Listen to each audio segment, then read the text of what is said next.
मैं वीरेंद्र जी, धन्यवाद आपका हमारे साथ जुड़ने के लिए। मैं आपसे जानना चाहता हूं कि राष्ट्रपति के अभिभाषण के बाद सत्ता पक्ष और प्रतिपक्ष ने जिस तरह का रिएक्शंस दिए हैं, उससे आपको क्या प्रतीत हो रहा है कि अब आगे आने वाले समय में सदन में किस तरह का टकराव होगा?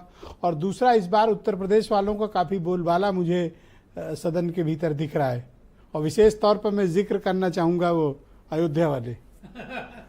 वीरेंद्र जी, देखिए, जो आज राष्ट्रपति का अभिभाषण था वो सरकार का भाषण होता है एक तरह से, और सरकार ने क्या किया है और क्या करेगी आज। लेकिन जो बातें हुई वो तमाम सारी तरक्की की बातें हुई, तमाम कश्मीर से लेकर कन्याकुमारी तक हुई।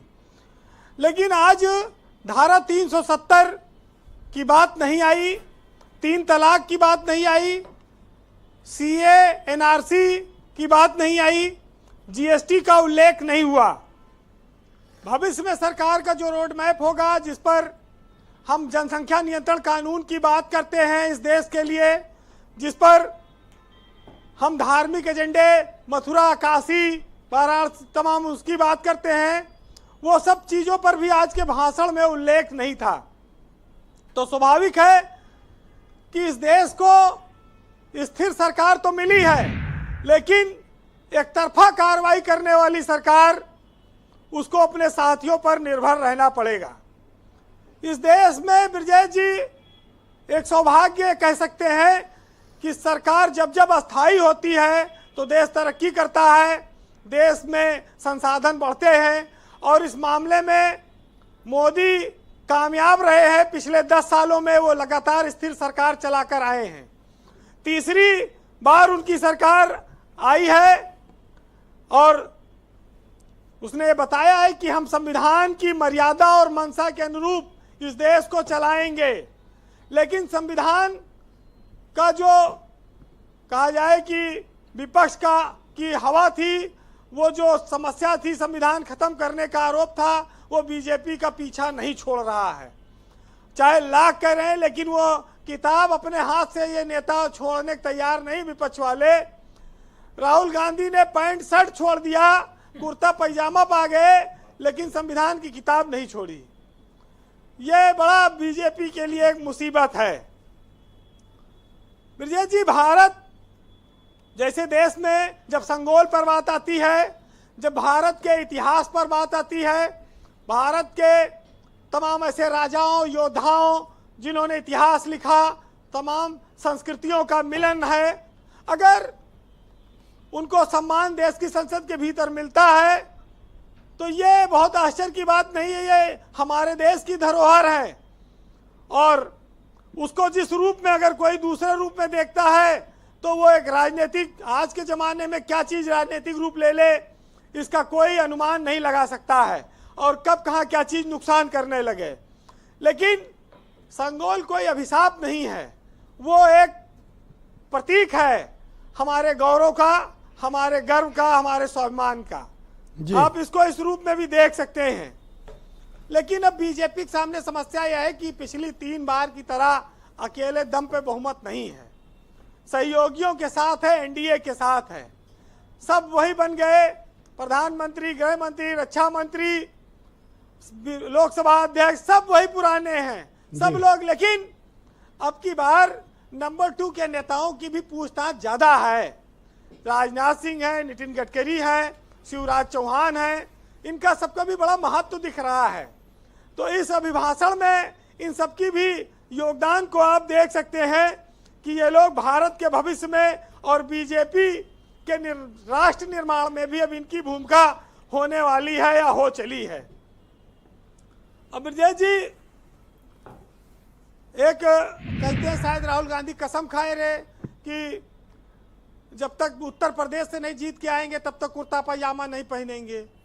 शायद इसीलिए पैंट टी शर्ट अब उन्होंने उतारी। और दूसरा, वो नेता विपक्ष बन गए हैं। नेता विपक्ष एक तरह से भविष्य के प्रधानमंत्री पद का दावेदार भी होता है। ये सब राहुल गांधी, अरे मैं कई लोग को देखा ट्विटर और फेसबुक पे बड़े हर्ट हो गए हैं कि वो टी शर्ट क्यों उतार दिए, कुर्ता पजामा क्यों पहने, वापिस पहनो टी शर्ट। बड़ा हर्ट हो गए। एक भाई तो यहाँ कांग्रेस वाले गलती से टी शर्ट पहन के आ गए, पर इनका उस दाढ़ी नेता को कुर्ता लेकर भी तमाम सारी लोग उन पर चर्चा करते थे। तो राहुल ने दाढ़ी भी हटवाई। ये तो सब मोदी जी भी दाढ़ी रखवाए तो लोग कहे रविन्द्रनाथ टैगोर की तरह हो गए। ये तो नेताओं का अपना चलता रहता है जी। लेकिन संगोल समस्या न बने बीजेपी की, ये बीजेपी इसका इंतजाम करे। अभी तो संविधान और आरक्षण से निपट रही है। ये जरूर ब्रजेश जी बात बार बार कही जाती है। आपने भी कहा कि आजकल अवधेश प्रसाद अखिलेश यादव के साथ हरदम दिखते हैं। अच्छा आप बताओ, आपको नहीं दिखते हैं? हमेशा दिखते हैं। अब देखिए उत्तर प्रदेश में जो काम राजेंद्र चौधरी करते हैं वो दिल्ली में अखिलेश यादव ने अवधेश प्रसाद को अपने साथ बिठा लिया। बड़ी ऊंची बात कह दी। तो ये यूपी में राजेंद्र चौधरी को डिप्रेशन आएगा और दिल्ली में अवधेश प्रसाद। बस ये है मामला। और दलित वोटों को लेकर जो संविधान का दांव चला कांग्रेस ने और राहुल ने। देखिए एक सवाल एक यह आया है कि राहुल ने पूरे देश में संविधान की किताब लेकर घूमे, लेकिन बीजेपी खाली यूपी में काहे हारी? पूरे देश में संविधान नहीं चला, यहां कैसे चल गया? तो यहां चलने के पीछे कारण है कि उनको अखिलेश यादव और समाजवादी पार्टी की ताकत मिल गई।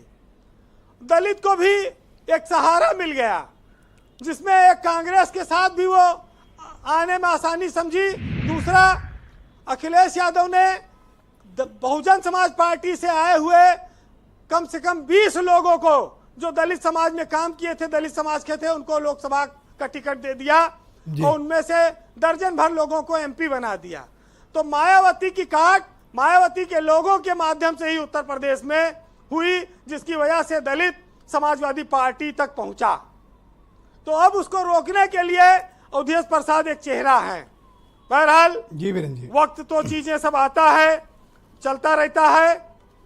कुमार विश्वास की एक कविता है, सुनिएगा, बहुत शानदार है कि राजवंश रूठे तो राज मुकुट टूटे तो सीतापति राघव से राजमहल छूटे तो आशा मत हार तार सागर के एक बार पत्थर में प्राण फूक सेतु फिर बनाना है और पतझड़ का मतलब है कि बसंत फिर आना है।